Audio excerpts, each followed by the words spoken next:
Okay, did I change outfits and I'm filming this on the same day as my last video because my baby's napping?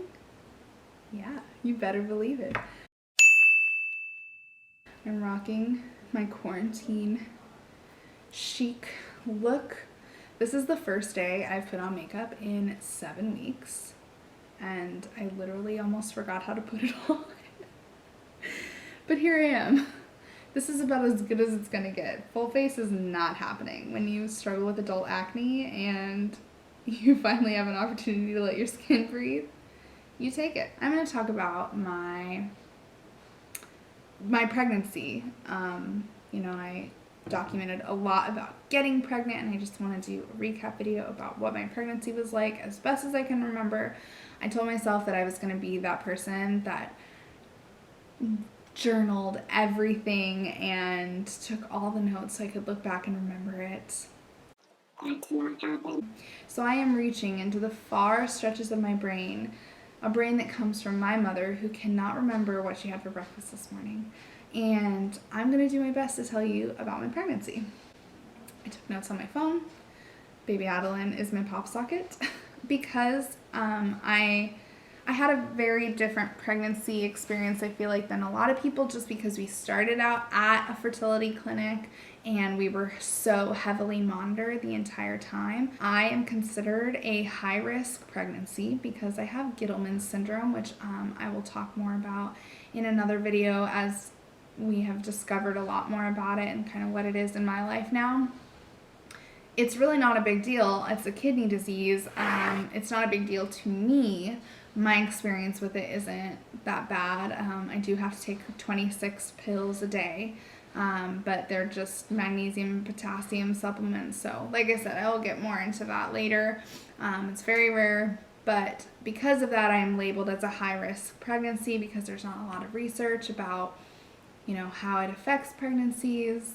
And so it was just better safe than sorry that they monitored me the entire time. So I was in the OB's office a lot. We did a lot of ultrasounds, a lot of checkups, I had to get blood work done every single week. So particularly during the 3rd trimester, I had an ultrasound every single week.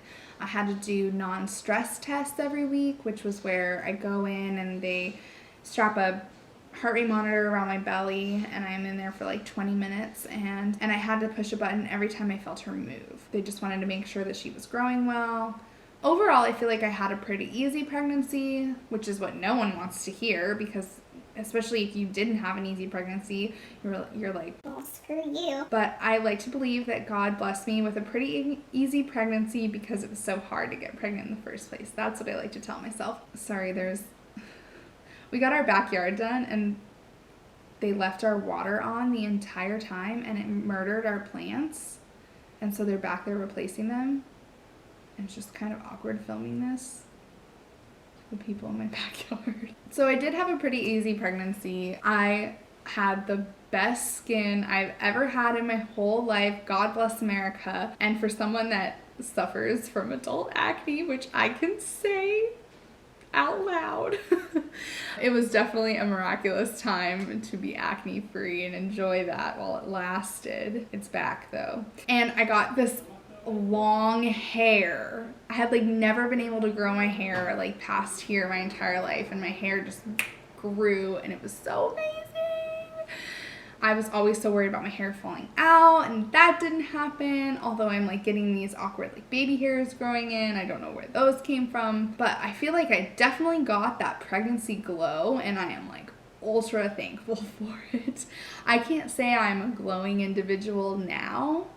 I mean, I'm akin to a swamp monster under a bridge, especially during this quarantine time. The one thing I can look back on my pregnancy and say was the hardest was I had a really, really bad back pain down in my sciatic nerve. I don't know all the details back there. I will say that I've kind of always struggled with back pain. I had a back injury, but even before that I had struggled with some back pain. I had gotten some old people insoles for my feet. Have not quite pinpointed the cause, the root of my back pain. I had seen a chiropractor for a while. I saw a chiropractor while I was pregnant, but that was definitely the most unpleasant part of my pregnancy was the back pain. It was very hard. I had to wear like a wrap.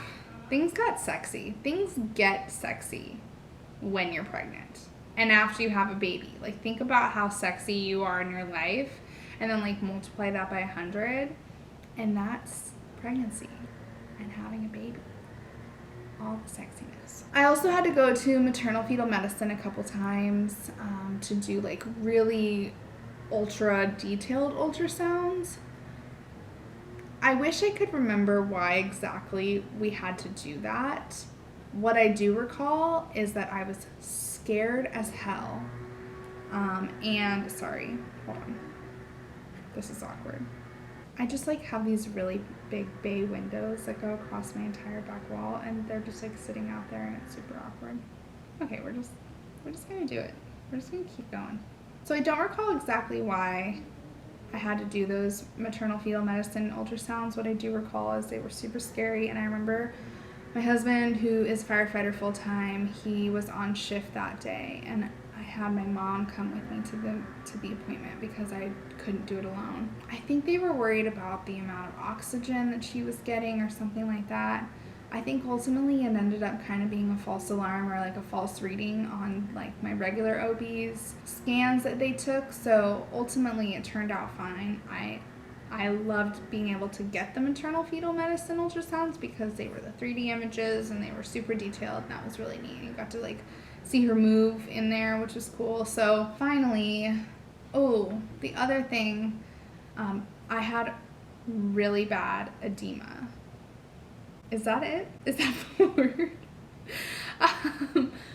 My feet got so swollen. It was disgusting. I may or may not insert an image here that is so embarrassing and gross. I couldn't see my feet. Obviously, I had a giant belly and I couldn't see them. My cheerleaders were the ones to point them out to me, and they were like, "Are you in pain?" And I was like, "Oh my God." They were huge and it was so gross.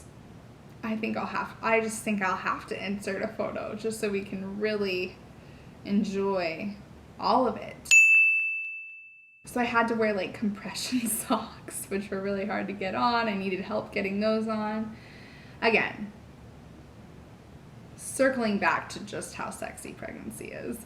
Yeah, that was ultimately my pregnancy experience, and I think it was a really great one. I am one of those crazy people that I would get pregnant again right now just because of how good of an experience I had being pregnant.